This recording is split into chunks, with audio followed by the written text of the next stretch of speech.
Muy buenos días a todos. Por aquí Alexis Jardines. Si usted ha llegado a este canal es porque realmente le interesa la filosofía y lo más importante, porque sabe que aquí están las respuestas a los problemas fundamentales de la filosofía. Es decir, es un canal que más que generar preguntas, sencillamente ofrece respuestas y respuestas a estos problemas que todos son de primordial importancia para el conocimiento y muy particularmente para la filosofía. La respuesta aquí la puede encontrar.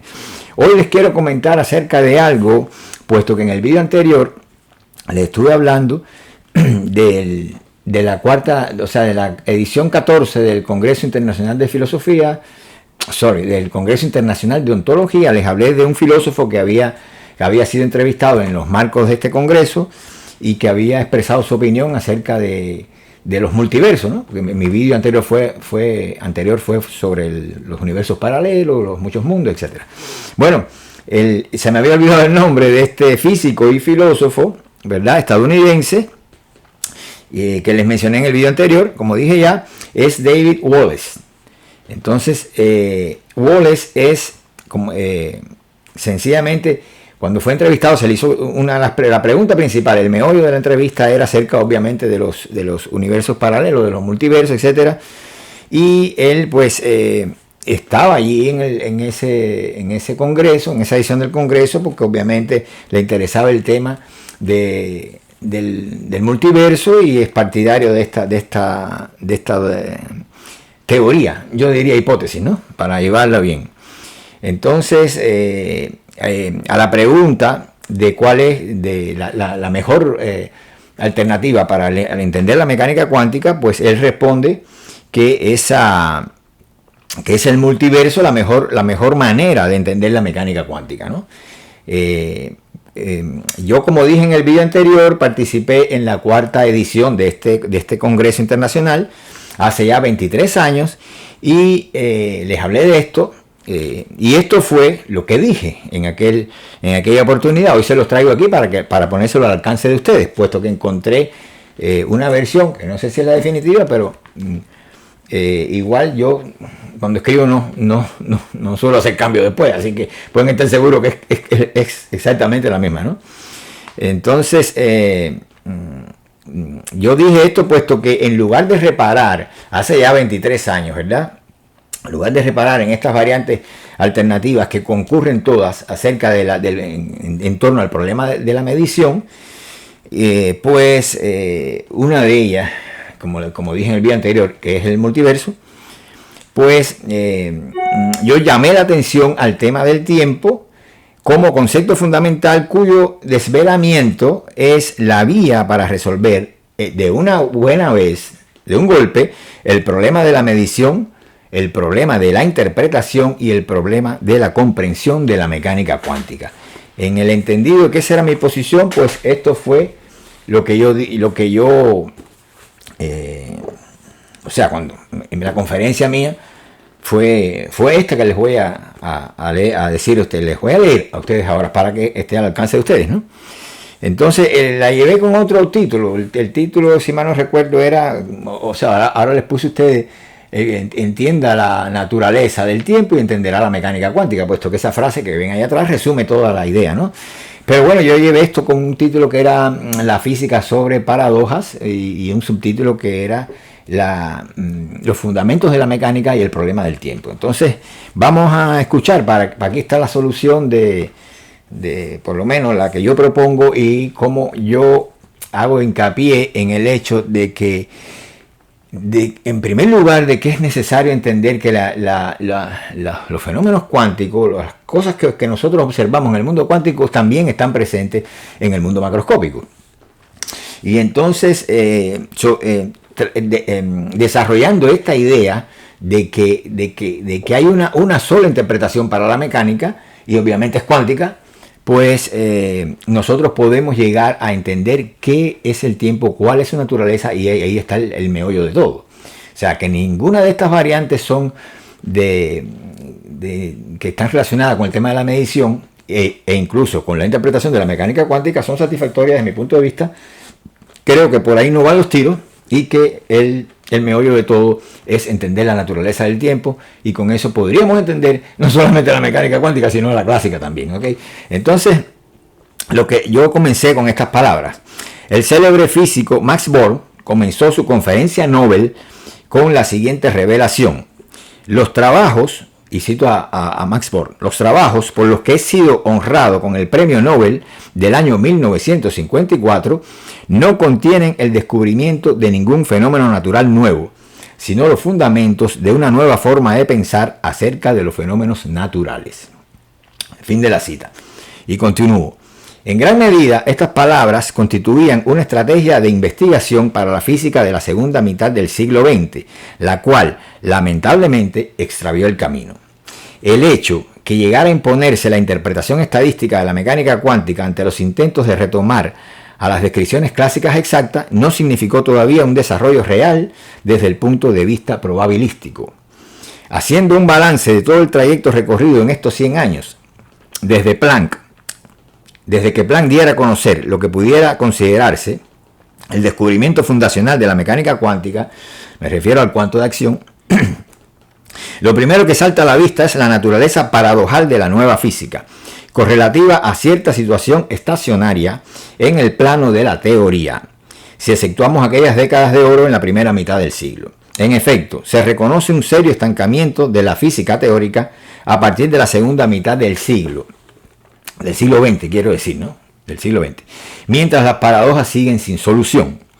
Hoy pudiéramos decir que el núcleo de las paradojas, su centro de gravedad, es el fenómeno de la probabilidad cuántica, que, ya se sabe, fue lo que estableció la línea de demarcación entre dos formas de ver el mundo. Einstein lo había expresado claramente, y cito a Einstein: ¿es posible acaso obtener una imagen representada para el objeto individual en la cual esté totalmente excluida la regularidad estadística? Solamente en esto consiste la diferencia de los puntos de vista, dice Einstein, ¿no? Sin embargo, continúo yo, la probabilidad cuántica se entendió de una manera muy superficial. Puede asegurarse, si es que hemos aprendido la lección, que la misma involucra a todos los problemas básicos de la física en los niveles macro y microscópicos, y particularmente a los conceptos de realidad, movimiento, reposo, espacio, tiempo, indeterminación, entre otros. Así como a principios y postulados tales como la regla clásica de la suma de las velocidades, el principio de superposición, el postulado de la velocidad constante de la luz, el colapso o reducción de la función de onda, los efectos cuánticos correlacionados, etc. Bueno, los efectos cuánticos correlacionados estoy diciendo como el entrelazamiento cuántico se le llama hoy, ¿no?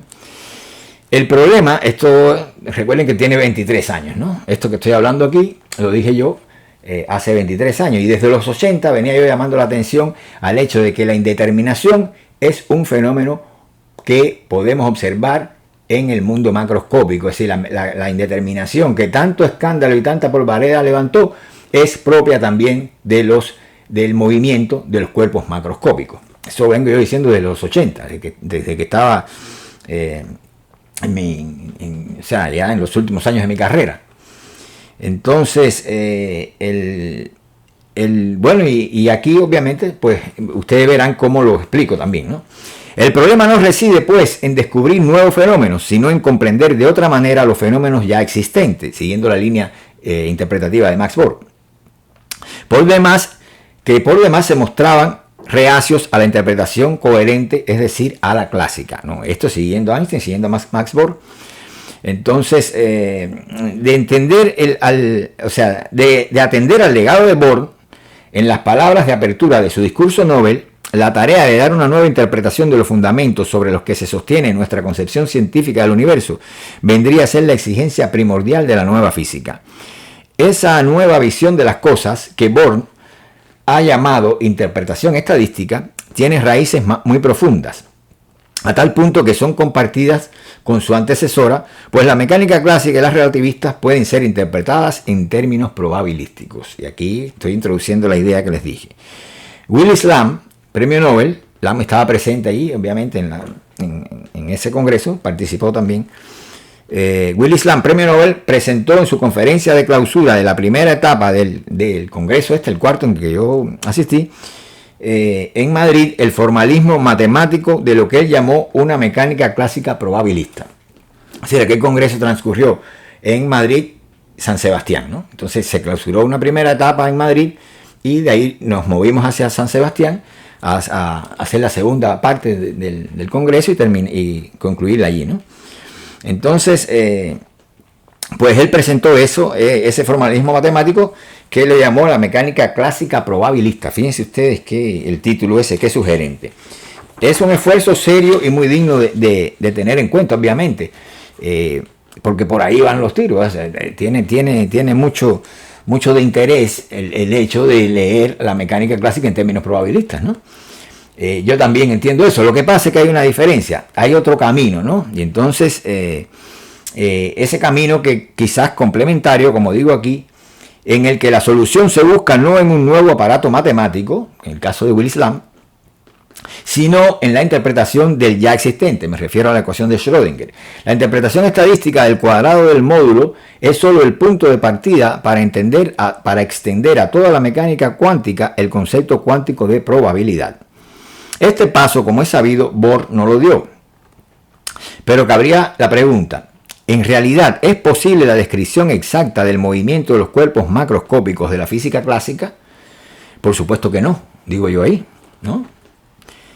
Bueno, estoy leyendo lo que dije allí, ¿no? Obviamente, ¿no? Y esto, sigo con mi conferencia, y esto quiere decir también que de alguna manera hay que hablar de indeterminación en el movimiento macroscópico de los cuerpos relativamente lentos.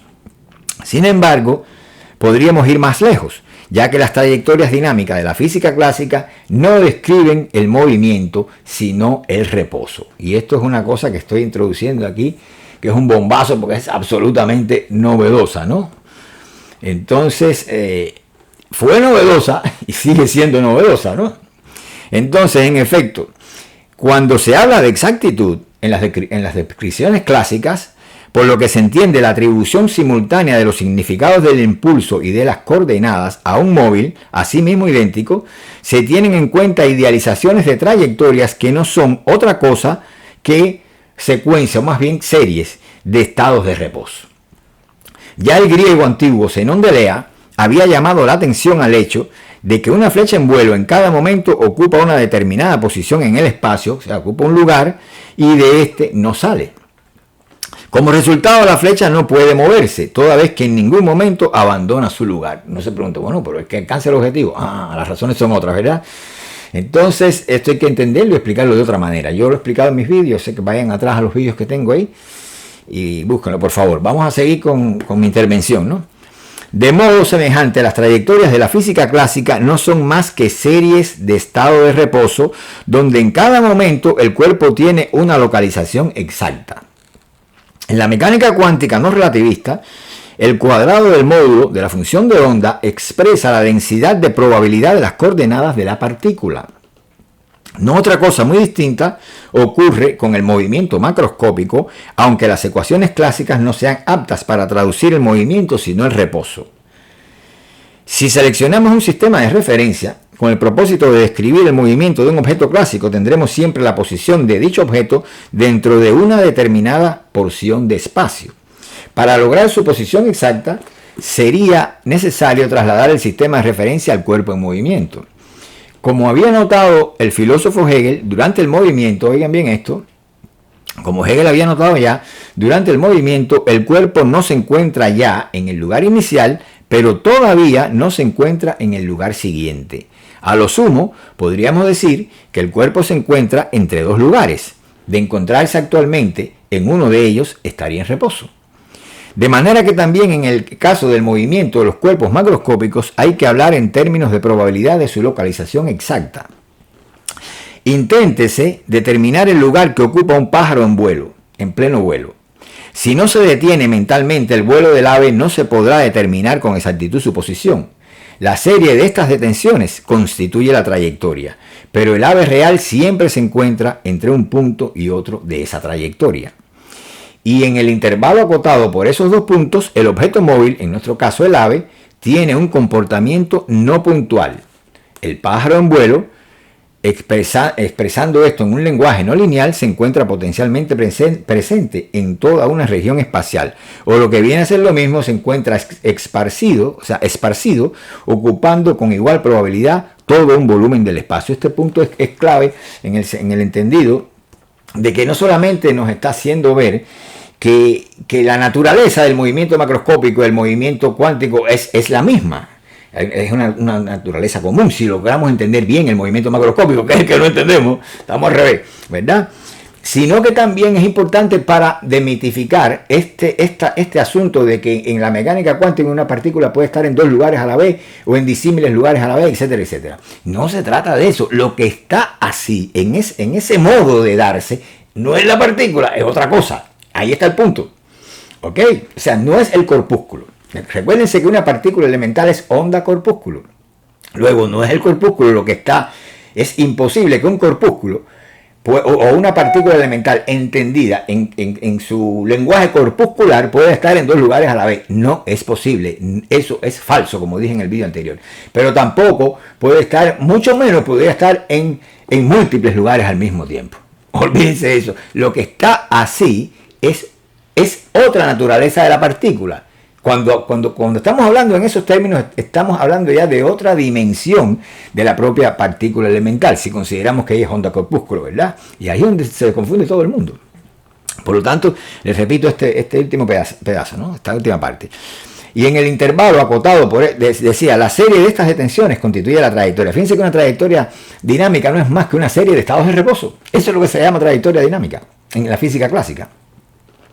Entonces digo que la serie de estas detenciones, de estos estados, de estas posiciones fijas y determinadas en el espacio constituye la trayectoria, pero el ave real, volviendo al ejemplo del ave, siempre se encuentra entre un punto y otro de esa trayectoria. Entonces viene la idea, y en el intervalo acotado por esos dos puntos, el objeto móvil, en nuestro caso el ave, tiene un comportamiento no puntual. El pájaro en vuelo, expresando esto en un lenguaje no lineal, se encuentra potencialmente presente en toda una región espacial, o lo que viene a ser lo mismo, se encuentra esparcido, ocupando con igual probabilidad todo un volumen del espacio. Estamos hablando de física clásica, de mecánica clásica, ¿right? Entonces, no cabe pues hablar de cuerpos en dicha, oigan bien, lo que yo dije hace 23 años, no cabe pues hablar de cuerpos en dicha región y mucho menos de posiciones exactas. Ni siquiera de cuerpos, señores, ni siquiera de cuerpos. Justo vayan pensando en cómo yo interpreto el fenómeno de la medición en mecánica cuántica, muy particularmente el colapso de la función de onda, como yo lo explico en videos anteriores para que entiendan esto, ¿no? Entonces, justamente en esa área, el ave se comporta como las ondas de de Broglie y como las ondas de probabilidad, las de Max Born. Ahora cito a de Broglie. Al dar al cuadrado de la amplitud de la onda psi, la probabilidad de localización del corpúsculo, esta onda representa, por su extensión en el espacio, el conjunto de las localizaciones posibles. Estamos hablando de una onda, no de partículas que están potencialmente presentes. No es así. O sea, las partículas están potencialmente presentes por el hecho de lo que estamos hablando realmente es por el hecho de ser ondas. Es la única razón por la cual puede hacer. Pero si la partícula quiere devenir un sólido, devenir un corpúsculo, entonces olvídense que todo eso va a colapsar. ¿Ok? Entonces, una partícula puede estar, resumiendo, en un solo lugar, ¿ok? Como corpúsculo. Así es que, en una palabra, si se quiere llegar a tener una teoría cinemática y no esa estática clásica a la que estamos habituados, cuando se habla de movimiento hay que hablar en términos de probabilidad de coordenadas, de probabilidad de localización en general. Pero lo más importante es reconocer que al hablar de localización, hasta hoy hemos tenido en cuenta las coordenadas espaciales X, Y, Z exclusivamente. El tiempo real, que solo se da en ausencia de toda localización espacial, vayan oyendo, jamás ha jugado papel alguno en las ecuaciones de la mecánica. También para el movimiento macroscópico rige la indeterminación, solo que en todo caso en el par dt, right? ¿Vale? Como se dice en español. Bueno, tal vez toda vez que se haya entendido que la probabilidad y la indeterminación caracterizan también al movimiento macroscópico, y que de hecho encontrarse en un lugar determinado del espacio, es decir, tener valores exactos de las coordenadas X, Y, Z, es encontrarse en reposo, ¿ok?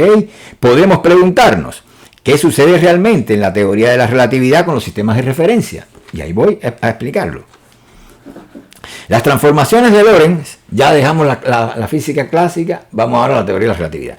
Las transformaciones de Lorentz describen un supuesto tránsito de un sistema de coordenadas en reposo a uno en movimiento, así como el paso de ejes móviles a ejes estáticos. Sin embargo, de hecho, oigan bien, se trata del paso de un sistema estático a otro igualmente inmóvil. Aquí está el problema con la transformación de Lorentz, el truco de Lorentz y el truco que le permitió a Einstein hacer lo que Einstein hizo, ¿no? Con la física relativista. Por esta razón, en los sistemas actuales donde se encuentra el físico observador, medidor en el caso de la cuántica, no ocurre ningún efecto relativista. No ocurre. Digamos que la célebre varilla móvil del experimento mental de Einstein se acorta en un sistema de coordenadas donde no está físicamente presente, o lo que es lo mismo, se acorta en el sistema móvil únicamente desde el sistema en reposo, desde el sistema estático. El acortamiento es un proceso virtual, producto del cálculo. Aunque el genial físico no lo haya advertido, en ejemplos de este tipo hay en realidad dos varillas, una actual y otra virtual. En cambio, lo más importante es no perder de vista que es un estado idéntico en ambos sistemas, es decir, el reposo, lo que garantiza la invariabilidad de las leyes de la física. O sea, si nosotros aceptamos esta idea de que las transformaciones de Lorentz describen el tránsito de un sistema estático a un sistema igualmente estático, entonces podemos entender por qué la invariabilidad de las leyes de la física, ¿verdad? Así que repito la idea, en cambio, lo más importante es no perder de vista que es un estado idéntico en ambos sistemas, es decir, el reposo en ambos sistemas, lo que garantiza la invariabilidad de las leyes de la física. Las transformaciones de Lorentz, reitero, siempre simbolizan el paso a ejes estáticos. Lo mismo sucede con el experimento de Michelson-Morley. Y cito, en realidad, estoy citando a Henri Bergson. Imagínense usted el impacto que pueden tener estas palabras en una física que se encontraba tan tranquila y por lo menos más segura que como se ve hoy, hace 23 años atrás, ¿no? En realidad, el físico realiza el experimento de Michelson-Morley dentro de su sistema, es decir, en un sistema estático, dice Henri Bergson, el filósofo. El sistema comienza a moverse solo en el caso de que el físico lo abandone mentalmente. Pero cuando su pensamiento sigue tras él, entonces su meditación no se relaciona más con su propio sistema, sino que se referirá ya al experimento de Michelson-Morley realizado en otro sistema. En realidad, concluye Bergson, en realidad el verdadero experimento efectuado, el físico lo realiza situado dentro del sistema, por consiguiente, en un sistema estático. Vean cómo Bergson relaciona el hecho de estar adentro, el hecho de la localización, con el reposo. Entonces, continúo yo. También es el reposo del sistema el responsable de la constancia de la velocidad de la luz. La fuente no se mueve con respecto a la propagación de la señal luminosa. Tampoco el sistema desde el cual la velocidad c, es decir, la de la luz, se registra. Al no haber movimiento alguno que influya sobre la velocidad de la luz, necesariamente esta debe permanecer constante en cada caso. Es realmente sorprendente que casi 100 años de física relativista todavía no se haya reparado en lo siguiente. Lo que constata el experimento de Michelson-Morley es exclusivamente que la velocidad c permanece constante y no que el movimiento de la fuente no influya sobre la velocidad de propagación de la luz. Son dos cosas diferentes. Hay una gran diferencia entre una cosa y la otra. Continúo yo. La afirmación de que el movimiento de la fuente no influye sobre la velocidad de propagación de la señal luminosa es ya una interpretación gratuita por demás de los resultados experimentales. Interpretación que intenta explicar la situación obviando el reposo del sistema. De eso se trata. De ahí la paradoja de la imposibilidad de la suma de las velocidades, entre comillas velocidades, ¿verdad? El no tener en cuenta esta circunstancia condujo a uno de los errores más sensibles de la física del siglo XX, a saber, la exclusión de la regla clásica de la suma de las velocidades de los principios de partida de la teoría especial de la relatividad. La contradicción que creyó ver Einstein entre esta regla, el principio de la relatividad y el postulado de la velocidad constante de la luz era solo aparente. Hay que reinterpretar la regla clásica desde la fértil idea de la probabilidad cuántica. Dicho sea de paso, como la ecuación de Schrödinger, así también la regla clásica de la suma de las velocidades tiene un comportamiento dual, el que expresa la superposición, es decir, serie de velocidades, y que puede considerarse la forma determinista, fíjense la lectura cuántica de estos momentos clásicos, ¿verdad? Y ve la segunda forma, el que expresa la reducción brusca, estamos hablando de colapso y todo aquí en el mundo clásico, la reducción brusca de esta serie al valor propio de la velocidad observada. No sé si necesitan que les repite esta idea, ¿no? Esto también, este paralelo que estoy estableciendo aquí. Dicho sea de paso, como la ecuación de Schrödinger, así también la regla clásica de la suma de las velocidades tiene un comportamiento dual, el que expresa la superposición o serie de velocidades y que puede considerarse la forma determinista, y B, el que expresa, el segundo, ¿no? El que expresa la reducción brusca de esta serie al valor propio de la velocidad observada. Es en esta segunda forma de variación donde debemos ver el verdadero límite de aplicación de la regla y no donde lo vio Einstein, y sencillamente porque colapsa. Entonces, podría pensarse, vamos a dar un segundo paso, podría pensarse, como hacen los físicos, que la forma determinista de la función de onda, su evolución no observable en el espacio de Hilbert, traduce una situación clásica toda vez que determina con exactitud la intensidad de las ondas en cada momento y en cada punto. Pero este punto es interesante, ¿verdad? Es importante. Pero esto creo que se le debe dar más atención en la física actual, ¿okay? Pero si analizamos esta situación desde un punto de vista más amplio, nos encontramos con lo siguiente. La medida de la intensidad de la onda de de Broglie, en efecto, es el cuadrado de la amplitud de la función de onda. Ahora bien, este cuadrado, en términos de Born, de Max Born, expresa la densidad de la probabilidad de la posición de la partícula, la probabilidad de que esta última se encuentre en un lugar determinado en un momento dado. Pero si la onda representa, por su extensión en el espacio, como dice de Broglie, el conjunto de las localizaciones posibles, quiere esto decir que la onda de probabilidad no es sino una región de indeterminación espacial del corpúsculo, una zona en la que el corpúsculo no se encuentra en ningún lugar determinado. Esto solo es posible en los casos en que el corpúsculo no está en reposo. Los efectos ondulatorios, agrego, los efectos ondulatorios obedecen a los estados de ausencia de reposo del corpúsculo directamente vinculados a la indeterminación espacial. No puede caber duda respecto a la naturaleza de las ondas de probabilidad. Y agrego, si encontrarse en un lugar determinado significa estar en reposo, si la ausencia de reposo implica la ausencia de localización, si la determinación espacial está acompañada de una indeterminación temporal, si no encontrarse en el espacio vale tanto como encontrarse en el tiempo, la onda de de Broglie no puede ser otra cosa que una onda de tiempo. Y esta es la idea básica que le estoy llevando allí a la gente. Por eso digo que lo que dice allá, entender el tiempo es entender la mecánica cuántica. Hay que hablar, lo que llamamos onda de probabilidad en mecánica cuántica, que no lo entendemos porque es una cosa matemática que al propio tiempo tiene realidad física. Y dicen, bueno, pero ¿cómo es posible? ¿Qué es esto de onda de probabilidad que se comporte como una realidad física, señores? Es que onda de probabilidad en mecánica cuántica significa onda de tiempo. Por lo tanto, el tiempo es un fenómeno ondiforme. Todo el problema reside en que cuando la partícula no está en el espacio, es decir, cuando no tiene localización, está en el tiempo. Y tómese entre comillas en el tiempo, ¿no? Estoy hablando todavía en un lenguaje casi clásico, ¿no? Pero para que me lo entiendan. Si la partícula está localizada, hablamos de corpúsculo. Si la partícula no tiene localización exacta, hablamos de onda. De eso se trata. Miren qué sencillo es todo. La onda es una magnitud temporia en que se expresan los estados de ausencia de reposo. En los estados de reposo, pues, el tiempo figura como duración, lo cual es indiferente al movimiento del cuerpo.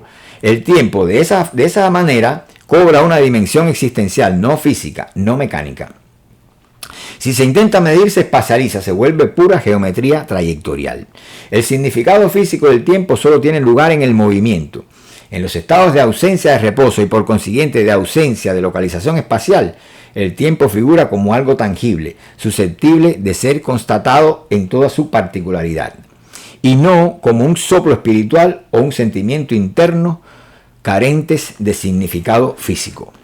El tiempo, así comprendido, es la onda de de Broglie-Born, esa llamada onda de probabilidad. Vean por qué yo titulé esto Los fundamentos de la mecánica y el problema del tiempo. Ahí quiero los fundamentos, señores. Es importante, desde la nueva perspectiva cinemática esbozada aquí, continúo mi intervención, llegar a comprender que los momentos temporales no se suceden unos a otros, sino mediante posiciones en el espacio. El tiempo no salta de un instante a otro. Repito la idea. Los momentos temporales, esos instantes, no se suceden unos a otros, sino mediante posiciones en el espacio. Es solo a través del espacio que el tiempo puede saltar, entre comillas, ¿no? Saltar de instante a instante. Eso sí es entender la verdadera relación entre el espacio y el tiempo. Y no inventarse un constructo geométrico diciendo que están unidos el espacio y el tiempo. Es decir, tenemos un espacio-tiempo. Oiga, Dios mío. Bueno, es solo a través del espacio que el tiempo puede saltar de instante a instante. Entre un intervalo temporal y otro, en el movimiento media siempre un lugar espacial, una localización, un valor real de las coordenadas. Esta es la razón por la cual las ondas, en rigor, no se propagan según una trayectoria clásica y consecuentemente se someten a la forma determinista de la ecuación de Schrödinger solo virtualmente, como cálculo puro. Sucede que las ondas de probabilidad se manifiestan en el espacio de Hilbert, ¿se entiende, no? En el espacio de Hilbert se configuran geométricamente, cristalizan en formaciones puntuales que a su vez se esparcen y se articulan en ondas de indeterminación corpuscular. De manera que no hay lugar en esta nueva visión cinemática para las trayectorias clásicas, sean estas de ondas o de corpúsculos, ni para las superposiciones de estados de la partícula. Los estados de ausencia de reposo solo pueden superponerse cuando se obvia que entre ellos media siempre el estado de reposo. Soslayar el reposo es un vicio clásico que conduce curiosamente a la transformación de la cinemática en estática determinista. Son todos estos tipos de geometrizaciones que ya conocemos. Según Max Born, la aparición de los elementos discretos, entiéndase corpúsculos, saltos cuánticos, se determina solo estadísticamente. Sin embargo, la probabilidad de su aparición se propaga de forma continua a la manera de ondas que se someten a leyes parecidas a las leyes causales de la física clásica. Esto es Born, ¿okay? Cabe objetar aquí que el fenómeno del movimiento, a pesar de todo, es uno solo. Si en el movimiento macroscópico de la física clásica nosotros tratáramos de determinar lo que ocurre entre un punto y otro de la trayectoria, nos convenceríamos de la presencia de la probabilidad y de la indeterminación con que se encontró después la mecánica cuántica en el micromundo. Entre un punto y otro de la trayectoria, y lo mismo puede expresarse también en términos no lineales, solo cabe hablar de probabilidad de aparición, es decir, localización del cuerpo móvil, solo de probabilidad. Estos segmentos de indeterminación espacial o intervalos temporales, como se le quiere llamar, son los estados de ausencia de reposo. Es obvio que la determinación exacta de los significados temporales trae consigo la indeterminación de la posición o coordenadas en el espacio. Hablando en rigor, es preciso subvertir también la interpretación estadística. Aquí quiero dar un paso más, oigan bien. Hablando en rigor, es preciso subvertir también la interpretación estadística del cuadrado del módulo de la función de onda. Es preciso subvertirla también, ¿no? Esa interpretación estadística al cuadrado del módulo de la función de onda. Max Born, y cito a Born, expresó resueltamente: el proceso ondulatorio directamente de ningún modo representa el movimiento de las partículas de la materia. Él solo determina los movimientos posibles, o mejor, los estados de la materia.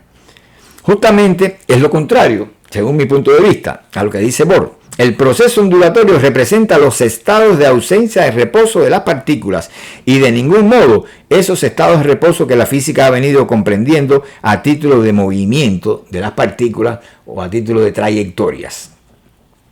Aquí debemos recordar a Heisenberg, quien de la determinación estadística de la función de, es decir, Aquí debemos recordar a Heisenberg, quien de la interpretación estadística de la función de onda, un logro obviamente de Bohr difícil de sobrevalorar.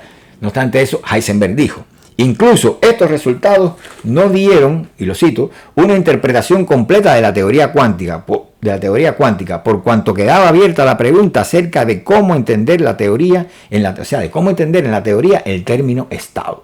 Esa pregunta quedó abierta. Entonces había que dar un paso más allá de la interpretación estadística del cuadrado del módulo, ¿verdad? La onda y el corpúsculo no son cosas, ya continúo yo, no son cosas, sino estados. O sea, relaciones, no son redes, sino relaciones, ¿no? No son cosas, sino estados, lo cual no llegó a comprender Bohr a pesar de haberse aproximado tanto. Y ahora lo cito. En el caso más simple de las partículas separadas independientes, la intensidad de la onda, el cuadrado de su amplitud, representa la probabilidad de aparición de las partículas. Ahora agrego yo, ¿de dónde provienen pues estas partículas o corpúsculos? ¿Por qué aparecen? ¿Por qué cobran geometría? Para responder estas interrogantes se necesita otra, si es que hay alguna concepción cinemática. Yo sostengo que vienen del tiempo, porque la onda es la misma partícula, solo que tempóralmente determinada. ¿Cómo? Muy simple, una onda es una partícula en estado de ausencia de reposo. Una partícula es una onda en estado de reposo. Únicamente esta interpretación posibilita una superación real del dualismo onda-corpúsculo y permite retomar el camino andado por Louis de Broglie al tiempo que lo concilia con el de Born. La onda del electrón desaparece cuando éste se para, se detiene. En ese caso, el denominador en la fórmula de Broglie se anula, haciéndose infinita la longitud de onda. Nótense que de paso estoy resolviendo el problema de... O sea, estoy barriendo, no trato de no dejar nada detrás. Estoy resolviendo también el problema de la contraposición, esta onda-corpúsculo en mecánica cuántica. Cuando se hace pasar un haz de electrones a través de dos agujeros practicados, ahora voy a una mención aquí al famoso experimento de la doble rendija, ¿verdad? Cuando se hace pasar un haz de electrones a través de dos agujeros practicados en un diafragma, se aprecian efectos ondulatorios en la pantalla fluorescente situada detrás del diafragma. Esta situación es ya un lugar común en los manuales de mecánica cuántica. Sin embargo, cuando se trata de un solo electrón, surgen las dificultades. Ya había hablado yo el tema de la medición en el vídeo anterior, que el rollo pues tenía lugar cuando se trataba de una partícula individual, ¿verdad? Así es que aquí digo, sin embargo, 23 años atrás dije así, sin embargo, cuando se trata de un solo electrón, surgen las dificultades. ¿Qué es lo que se propaga de manera uniforme en este caso? Para Born es la probabilidad misma de incidencia del electrón en uno u otro lugar de la pantalla. Consecuentemente, el cuadrado del módulo de la función de onda expresaría la posibilidad de encontrar la partícula en un punto dado. Pero esta visión, además de unilateral, se trata solo de un punto de vista corpuscular, ¿verdad? Es cuasi clásica. Una onda es un corpúsculo, ya me toca a mí, ¿no? Digo yo, agrego. Una onda es un corpúsculo en movimiento. Un corpúsculo es una onda en reposo. Lo que se extiende cuando el valor lambda tiende al infinito, ¿verdad? Lo que se extiende de manera uniforme por toda la pantalla es el movimiento del corpúsculo, o más exactamente, la ausencia de reposo del corpúsculo, de donde se sigue que el cuadrado del módulo de la función de onda expresa la probabilidad de encontrar este corpúsculo en estado de reposo. Es decir, encontrar el corpúsculo como tal corpúsculo, ¿verdad? Si onda y corpúsculo no son cosas, sino estados, nada más natural que una partícula elemental pueda revelarse como onda y como corpúsculo en dependencia de la situación. El cuadrado del módulo de la función de onda, en suma, expresa la densidad de probabilidad del reposo, o lo que viene a ser lo mismo, la intensidad exacta del movimiento. A mayor valor del cuadrado del módulo en el intervalo dado de x, mayor será la probabilidad de que el estado descrito por la función de onda devenga estado de reposo y consecuentemente la onda corpúsculo. Dicho sea de paso, aquí se contiene la explicación de la imposibilidad de que en un mismo experimento se revelen las propiedades corpusculares y ondulatorias de la materia, situación que, como se sabe, llevó a Niels Bohr a formular el principio de la complementación. Eso es otro punto que cae. Fíjense que es una sola interpretación. Yo voy siguiendo una idea rectora y todo va saliendo orgánicamente de ese curso de pensamiento. No necesito introducir las cosas como que a la fuerza, ¿verdad? Y obviamente como usando la navaja de Ockham, ¿verdad? La navaja de Ockham, o como decía Einstein, con el mínimo de hipótesis independientes, ¿verdad? Explicar los fenómenos. Entonces, retomemos para concluir la onda de materia de de Broglie. En realidad se trata de una onda de movimiento, o dicho en otros términos, de probabilidad de reposo. Toda vez que se haya entendido esto, podemos hacer una precisión final. Debido a que el fenómeno del movimiento abarca tanto el momento de la ausencia de reposo como el reposo mismo, lo que traduce la onda de Broglie en rigor, hay que seguir rectificando esto, es un estado de ausencia de reposo y no aún de movimiento. O sea, no debemos confundir, como seguramente explicaré a continuación, pero si no lo hago, se lo digo ya, no debemos confundir la ausencia de reposo con el movimiento. El movimiento es reposo y ausencia de reposo, esos son sus momentos, pero no podemos identificar el movimiento con la ausencia de reposo. Todavía eso no es movimiento, necesitamos los dos momentos, el reposo y la ausencia de reposo. Así es que, de manera que no es del todo exacta la caracterización de la onda de Broglie como una onda de movimiento.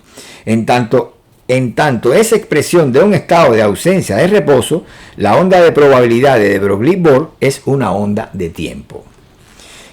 O sea, la onda se ciñe a uno de los momentos del movimiento, al momento del estado de ausencia de reposo. Y en tal sentido, esa onda de probabilidad es una onda de tiempo. O si prefieren, de indeterminación espacial, que viene siendo lo mismo. En efecto, ¿cómo la probabilidad puede llegar a ser una realidad física? Si esto es un asunto matemático. ¿Cómo en mecánica cuántica la probabilidad puede llegar a ser una realidad física? ¿Cómo entender que un asunto matemático como la probabilidad cobre realidad física mientras las ondas que son de naturaleza física adquieren un carácter matemático? Pero creo que está pasando en la mecánica cuántica, ¿verdad? Lo que se llama onda, y esta es la respuesta, lo que se llama onda en mecánica cuántica es la descripción de la partícula desde el ángulo temporio, es decir, desde el ángulo de la ausencia de reposo. Una partícula elemental es onda, es decir, presencia temporia, y corpúsculo, o sea, presencia espacial. Pero de tal modo que la presencia temporia solo se da en ausencia de reposo y por consiguiente de localización.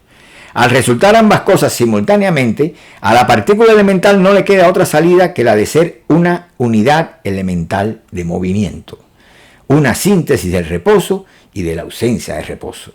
Esta manera de ver me parece mucho más interesante y más amplia de esta manera de ver el cuadro cinemático y la realidad física, ¿verdad? Así es que al resultar ambas cosas simultáneamente, a la partícula, repito, elemental, no le queda, este concepto de partícula elemental que yo promuevo, no le queda otra salida que la de ser una unidad elemental de movimiento, es decir, una síntesis del reposo y de la ausencia de reposo. Así pues, llegamos a este punto. Si se quiere entender, o sea, si se quiere tener una imagen viva de lo que es un fragmento temporio, trate de comprenderse que es una onda de probabilidad en mecánica cuántica.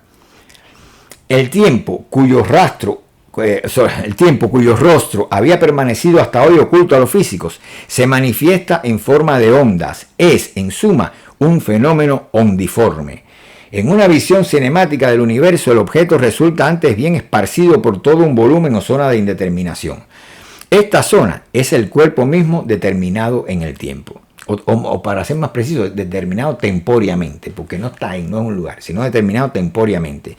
Y hoy pudiera decirse que la materia oscura, agrego aquí, 23 años hace, ¿verdad? Que la materia oscura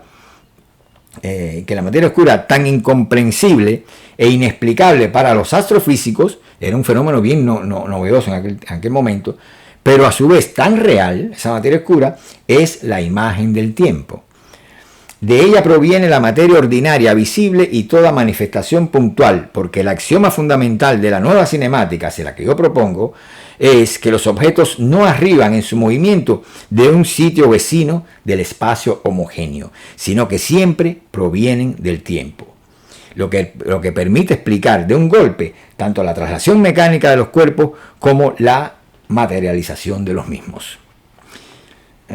Y si comencé mi intervención, ya aquí concluyo, son mis palabras finales, Y si comencé mi intervención citando las palabras de apertura de Max Borg en su conferencia Nobel, ahora quisiera terminar justamente con las mismas palabras que él concluyó aquel memorable discurso. Y así fue que Borg concluyó su discurso Nobel con estas palabras. De la historia narrada por mí, en este caso yo narré la mía para ustedes, de la historia narrada por mí sobre el origen de la mecánica cuántica, podemos extraer la lección de que probablemente el perfeccionamiento de los métodos matemáticos no bastará para obtener una teoría satisfactoria, sino que en algún lugar de nuestra ciencia existe un concepto no justificado por ninguna experiencia que tendremos que eliminar para despejar el camino. Ustedes pueden ver, como yo hice, pues yo eliminé ese concepto no justificado, que es el concepto de trayectoria dinámica, y promoví el concepto comprendido ya de tiempo, que es lo que está reclamando todo el interés desde el punto de vista interpretativo de la mecánica cuántica, y muy particularmente del tema de la medición y de la naturaleza de los propios fenómenos cuánticos. Así es que el despeje de este camino no conduce a otra cosa que a la naturaleza ondiforme del tiempo. Eso fue lo que yo dije, eso fue lo que yo hice, y aquí se los dejo. Juzguen ustedes mismos, teniendo en cuenta de si podía sonar un poquito mejor esto 23 años atrás y delante de físicos de primera línea, ¿verdad? Y filósofos, obviamente.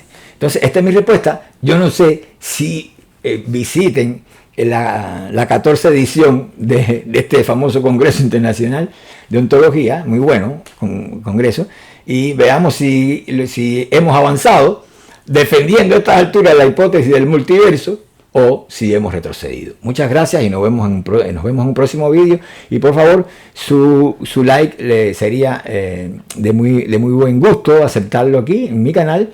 Así es que si me lo dan, pues se lo agradezco de antemano y nos vemos en un próximo vídeo.